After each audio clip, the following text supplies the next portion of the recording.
Para fechar o braço, eu vou fazer 3 vezes uma diminuição e um ponto baixo. Vou ficar com 6 pontos.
Agora que eu já coloquei os braços, eu vou terminar o corpo. Ficou faltando uma carreira, a 25ª. São 6 vezes uma diminuição e um ponto baixo. Vou ficar com 18 pontos.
Vou fazer a coleira. São 4 correntinhas.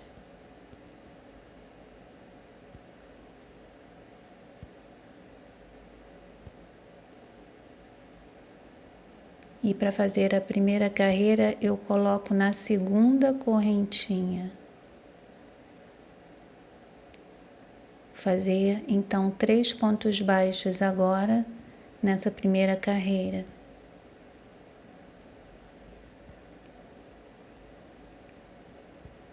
Sempre antes de começar a próxima carreira, faça uma correntinha.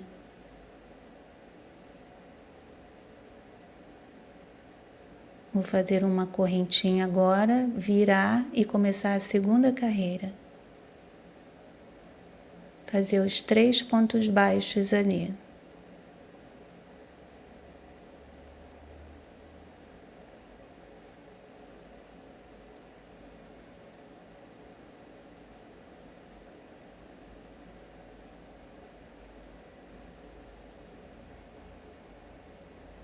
Terminei essa segunda carreira, vou fazer uma correntinha e vou para a próxima.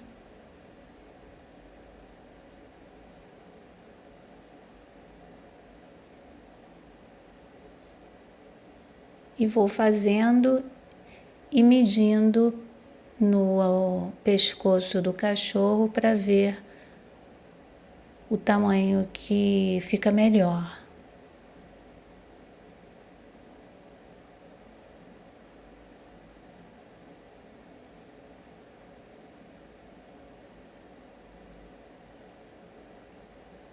Eu já fiz, medi.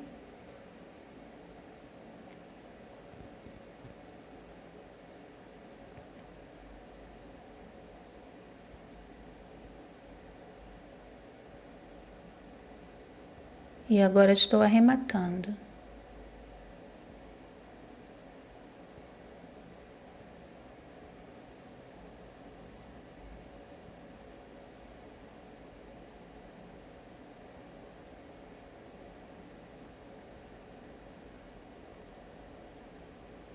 Depois é só costurar.